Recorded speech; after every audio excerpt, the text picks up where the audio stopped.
চয়ন বৰুৱা ছাত্ৰী মহাবিদ্যালয়ৰ এই ছেমিনাৰখনত উপস্থিত মহাবিদ্যালয়ৰ অধ্যক্ষ জেন মেমনি ছাৰ, আমাৰ মহাবিদ্যালয়ৰ পৰিচালনা সমিতিৰ সন্মানীয় সভাপতি বিমল বৰা ছাৰ, পৰিচালনা সমিতিৰ পূৰ্বৰ সভাপতি আমাৰ আটাইয়ে শ্ৰদ্ধাৰ প্ৰণীতা বৰুৱা বাইদেউ,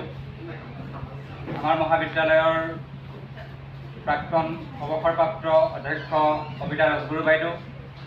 আমাৰ মাজত উপস্থিত আমাৰ মহাবিদ্যালয়ৰ শ্ৰদ্ধাৰ প্ৰাক্তন আৰু অৱসৰপ্ৰাপ্ত শিক্ষক শিক্ষয়িত্ৰী কৰ্মচাৰীসকল, আমাৰ মাজত উপস্থিত বিশিষ্ট অতিথিসকল, মহাবিদ্যালয়ৰ শ্ৰদ্ধাৰ শিক্ষাগুৰু কৰ্মচাৰী আৰু মৰমৰ ছাত্ৰীসকল, আপোনালোক আটাই ইতিমধ্যে অৱগত যে দেৱীচৰণ বৰুৱা ছাত্ৰী মহাবিদ্যালয়ৰ আজি ৭২তম বা ৭২ সংখ্যক প্ৰতিষ্ঠা দিৱস। ১৯৫৫ চনৰ আজি এই দিনটোতেই যোৰহাটৰ দেৱীচৰণ বৰুৱা পৰিয়ালৰ বদান্যতাত উজনি অসমৰ আগশাৰীৰ স্ত্ৰী শিক্ষা অনুষ্ঠান দেৱীচৰণ বৰুৱা ছাত্ৰী মহাবিদ্যালয়ে প্ৰাণ পাই উঠিছিলে। আজি ৭১ বছৰ অতিক্ৰম কৰি মহাবিদ্যালয়খনে ৭২তম বৰ্ষত ভৰি দিছে। এই পবিত্ৰ ক্ষণত সেই প্ৰতিষ্ঠাৰ লগত জড়িত আটাইকে আমি গভীৰ শ্ৰদ্ধা আৰু কৃতজ্ঞতাৰে বৰণ কৰিছোঁ। ই এক ৭১ বছৰীয়া ইতিহাস, গৌৰৱোজ্জ্বল অধ্যায়। আজি এই অধ্যায়ক আমি ভাবিছিলোঁ খুব ভালদৰে উলহ মালহেৰে আয়োজন কৰিম, কিন্তু আপোনালোক সকলোৱে জ্ঞাত যে উজনি অসমৰ এই শিৱসাগৰ, চৰাইদেউ, যোৰহাট, গোলাঘাট জিলাত হোৱা প্ৰলয়ংকৰী বানপানীৰ ফলত যি ক্ষয় ক্ষতি হৈছে, সেই ক্ষয় ক্ষতিত আমি মৰ্মাহত, আৰু সেই হেতুকে আমি খুব অনুস্থপীয়াকৈ এই অনুষ্ঠানভাগি আজি আয়োজন কৰিবলৈ আগবাঢ়িছোঁ। মই প্ৰথমেই এই মহাবিদ্যালয়খন যিজন ব্যক্তিৰ নামত উৎসৰ্গিত, দেৱীচৰণ বৰুৱা দেৱ, তেখেতৰ প্ৰতিচ্ছবিৰ সন্মুখত বন্তি প্ৰজ্বলন আৰু মাল্যাৰ্পণ কৰিবৰ কাৰণে আগবাঢ়িবলৈ বিচাৰিছোঁ। মই এই কাৰ্যসূচীত অংশগ্ৰহণ কৰিবৰ কাৰণে মই দাতা পৰিয়ালৰ হৈ প্ৰণীতা বৰুৱা বাইদেউক বিশেষভাৱে অনুৰোধ জনাইছোঁ আৰু তেখেতক সহায়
আমি থামা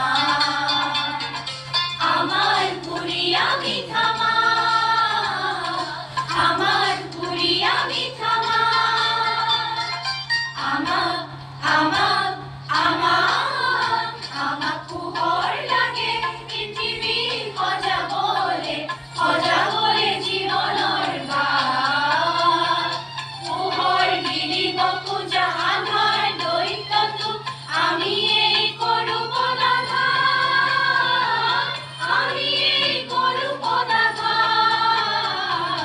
আমার আমার আমার আমার কুহর লাগে আমার কুহর লাগে আমার কুহর লাগে আমার কুহর লাগে আমার কুহর লাগে আমার কুহর লাগে সংগীত পৰিৱেশন কৰা আমাৰ ছাত্ৰীসকলক আমি অশেষ ধন্যবাদ কৃতজ্ঞতা জ্ঞাপন কৰিছোঁ। সুধীবৃন্দ, আমাৰ এই দেৱীচৰণ বৰুৱা ছাত্ৰী মহাবিদ্যালয়ৰ সুদীৰ্ঘ শৈক্ষিক যাত্ৰাৰ এক চমু আভাস দাঙি ধৰিব পৰাকৈ আমাৰ এখন চমু তথ্যচিত্ৰ প্ৰস্তুত কৰি উলিওৱা হৈছিলে। এই তথ্যচিত্ৰখন পৰিচালনা আৰু প্ৰযোজনাৰ দায়িত্ব গ্ৰহণ কৰিছিলে আমাৰ মহাবিদ্যালয়ৰ দৰ্শন বিভাগৰ অধ্যাপক অঞ্জন বৰা ডাঙৰীয়াই। ছাৰক মই ধন্যবাদ আৰু কৃতজ্ঞতা জনোৱাৰ লগতে তেখেতক চমুকৈ দুআষাৰ ক'বৰ কাৰণে অনুৰোধ জনাইছোঁ। পৰম শ্ৰদ্ধাৰ মহাবিদ্যালয়ৰ মাননীয় অধ্যক্ষ ডক্টৰ ধীৰেন তামুলী ছাৰ, মহাবিদ্যালয় পৰিচালনা সমিতিৰ মাননীয় সভাপতি, প্ৰাক্তন সভাপতি বাইদেউ, এই মহাবিদ্যালয়ত শিক্ষাদান কৰি যোৱা অৱসৰপ্ৰাপ্ত মোৰ অতি শ্ৰদ্ধাৰ শিক্ষাগুৰুসকল, বৰ্তমানৰ শিক্ষাগুৰুসকল আৰু মোৰ অতি মৰমৰ ছাত্ৰীসকল, আৰম্ভণিতে মই যিজন মহান ব্যক্তিৰ স্মৰণত এই মহাবিদ্যালয়খন প্ৰতিষ্ঠা কৰা হৈছে তেখেতক মই শ্ৰদ্ধাৰে স্মৰণ কৰিছোঁ। আৰু তেখেতৰ যি 4জন সুযোগ্য পুত্ৰৰ বদান্যতাত এই মহাবিদ্যালয়খন প্ৰতিষ্ঠা হ'ল, তেখেত 4জনকে মই শ্ৰদ্ধা জনাইছোঁ। লগতে সেই সময়ত বহুকেইজন মহান ব্যক্তিৰ প্ৰচেষ্টাত এই মহাবিদ্যালয়খন গঢ় লৈ উঠিল। সেই সকলো ব্যক্তিৰ লগতে যিসকল ব্যক্তিৰ প্ৰচেষ্টাত আজি মহাবিদ্যালয়খন এই পৰ্যায় পাইছে সেই সকলোকে মই শ্ৰদ্ধাৰে স্মৰণ কৰিছোঁ। সুধীবৃন্দ, আচলতে আমাৰ NEP-ৰ অধীনত পঞ্চম ষাণ্মাসিকৰ ছাত্ৰীসকলে ইণ্টাৰ্ণশ্বিপৰ ব্যৱস্থা আছে। মহাবিদ্যালয়ৰ মাননীয় অধ্যক্ষ ডক্টৰ ধীৰেন তামুলী ছাৰে মোক কৈছিল যে জাৰ্নেলিজমৰ এটা ইণ্টাৰ্ণশ্বিপ লৈ দিব লাগে। যিহেতুকে মই নিজে সাংবাদিকতাৰ ক্ষেত্ৰখনৰ লগত জড়িত, আমাৰ অসমৰ লগত জড়িত হৈ আছোঁ, সেইমতে আমাৰ অসমৰ বেনাৰত এই ইণ্টাৰ্ণশ্বিপ কৰা হৈছিলে। কিন্তু থিয়ৰিটিকেলি আমি মহাবিদ্যালয়তে 15 দিন শ্ৰেণী অনুষ্ঠিত কৰিছিলোঁ, তাত প্ৰেক্টিকেল হৈছিল। যাকে নহওক, আজি প্ৰায় 10 দিন আগত এই প্ৰতিষ্ঠা দিৱস পালনৰ কাৰণে এখন সভা অনুষ্ঠিত হৈছিল আৰু ছাৰে তাতেই এটা প্ৰস্তাৱ দিছিলে যে ইণ্টাৰ্ণশ্বিপৰ প্ৰডাক্টখিনি প্ৰতিষ্ঠা দিৱসত প্ৰদৰ্শিত হ'ব লাগে। আমি কৰিব পৰা কাম আছিল নিউজ লেটাৰ উলিওৱা বা তেনেকুৱা ডকুমেণ্টাৰী প্ৰস্তুত কৰা। সেইমতে মই সেই সভাতেই প্ৰস্তাৱ মই কৈছিলোঁ যে আমি এখন মহাবিদ্যালয়ৰ ডকুমেণ্টাৰী কৰিম। সেইদিনা মই 5 মিনিটৰ বুলি কৈছিলোঁ, কাৰণ যথেষ্ট তাৰ কাৰণে সময় কম আছিল আৰু যথেষ্টখিনি তথ্যৰ প্ৰয়োজন হয়। যে কি নহওক, তাৰ পিছদিনাখনৰ পৰাই মই তথ্য সংগ্ৰহত অভিযান পিছদিনা নহয়, আচলতে সেই মুহূৰ্তৰ পৰাই তথ্য সংগ্ৰহ অভিযান আৰম্ভ কৰিছিলোঁ। কিন্তু সকলো তথ্য সংগ্ৰহ কৰিব পাৰিছোঁ বুলি ভবা নাই, কিছু বাদ পৰি গৈছে। তাৰপিছত শেহতীয়াকৈ 2 দিনত আমি নিউজ নাওৰ তেখেত উৎপল দাস, তাৰ প্ৰতিষ্ঠাপক তথা এডিটৰ ইন চিফ আমাৰ মাজত উপস্থিত আছে। মই তেখেতক এবাৰ চিনাকি কৰি দিব খুজিছোঁ, কাৰণ তেখেতে আচলতে এই অনুষ্ঠানটো আমাৰ যোৱা দুদিনত ৰেকৰ্ডিং এডিটিং সকলোখিনি কৰিবলৈ সুবিধা কৰি দিছিলে কিন্তু আচলতে মই ক্ষমা প্ৰাৰ্থনাৰে আপোনালোকক জনাব খুজিছোঁ যে কিছু কাম বাকী থাকিলে সম্পূৰ্ণ নোহোৱাকৈ যদিও 5 মিনিটৰ আছিল 15 মিনিট হ'লগৈ গতিকে ভিডিঅ'ৰো অলপ শ্বৰ্টেজ আছিল কিছু ফটো আমি সংগ্ৰহ কৰাত ব্যৰ্থ হৈছিলোঁ আমি বুলি নকওঁ মই ব্যৰ্থ হৈছিলোঁ যাই কি নহওক আজি এই তথ্যচিত্ৰখন আপোনালোকৰ আগত দাঙি ধৰিছোঁ আপোনালোকৰ মতামত আগবঢ়াব পাৰে ভুল থাকিলে এইখিনি আঙুলিয়াই দিব পাৰে সেইখিনি সংশোধন কৰি আমি পৰৱৰ্তী সময়ত তাক পূৰ্ণাংগ ৰূপ দিম আজি ইয়াত প্ৰদৰ্শন কৰা হৈছে সকলো ভুল ত্ৰুটিৰ কাৰণে ক্ষমা বিচাৰিছোঁ আৰু মই এই তথ্যচিত্ৰখন বনোৱাৰ সুযোগ দিয়াৰ বাবে মই পুনৰবাৰ মহাবিদ্যালয়ৰ মাননীয় অধ্যক্ষ ধীৰেন তামুলী ছাৰক ধন্যবাদ জনাইছোঁ IICৰ কোঅৰ্ডিনেটৰ সুস্মিতা প্ৰিয়দৰ্শিনী মই আচলতে বৌ বুলি মাতোঁ গতিকে বৌকো ধন্যবাদ জনাইছোঁ দাতা পৰিয়ালৰ বাইদেউ উপস্থিত আছে আমাৰ অতি সন্মানীয় প্ৰণীতা বাইদেউ তেখেতক ধন্যবাদ জনাইছোঁ আৰু বিশেষকৈ ধন্যবাদ জনাইছোঁ এই পাঠ্যক্ৰমটো 34গৰাকী ছাত্ৰীয়ে লৈছিলে সেই ছাত্ৰীসকলৰ সহযোগতে আজি এই তথ্যচিত্ৰখন হৈ উঠিছে বিশেষকৈ ইয়াত কণ্ঠ দিছিলে পূবালী গগৈ উপস্থিত আছে পূবালী সংযুক্তা আছেনে সংযুক্তা বৰগোহাঁই নাই অহা গতিকে পূবালী গগৈ আমাৰ মাজত আছে পুনৰবাৰ মই টিমটোক ধন্যবাদ জনাইছোঁ আৰু উৎপল দাস ডাঙৰীয়াক মই এবাৰ চিনাকি কৰি দিব খুজিছোঁ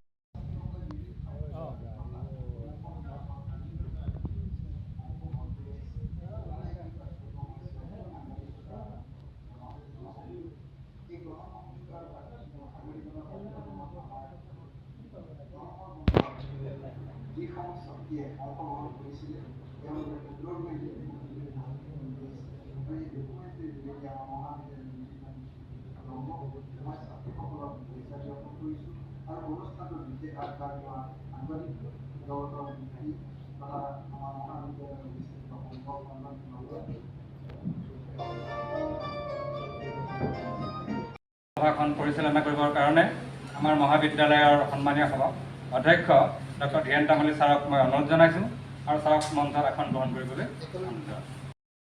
কৰিবৰ কাৰণে অনুৰোধ জনাইছোঁ আমাৰ মহাবিদ্যালয়ৰ পৰিচালনা সমিতিৰ সন্মানীয় সভাপতি ডক্টৰ বিমল বৰা ছাৰকো মঞ্চলৈ আগবাঢ়ি আহিবৰ কাৰণে অনুৰোধ জনাইছোঁ মই আমাৰ আয়োজক সমিতিক আগবঢ়াই আনিবলৈ অনুৰোধ জনালোঁ মঞ্চলৈ আমন্ত্ৰণ জনাব বিচাৰিছোঁ আমাৰ মহাবিদ্যালয়ৰ পূৰ্বৰ পৰিচালনা সমিতিৰ সন্মানীয় সভাপতি প্ৰণীতা বৰুৱা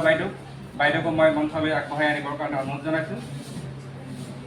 আমাৰ মাজত উপস্থিত আছে আমাৰ মহাবিদ্যালয়ৰ অৱসৰপ্ৰাপ্ত অধ্যক্ষ কবিতা ৰাজগুৰু বাইদেউ যথেষ্ট বয়স হৈছে বাইদেউৰ তথাপি আমাৰ মাজত উপস্থিত হোৱাৰ বাবে বাইদেউক আমি ধন্যবাদ জনাইছোঁ আৰু মঞ্চত আসন গ্ৰহণ কৰিবৰ কাৰণে অনুৰোধ জনালোঁ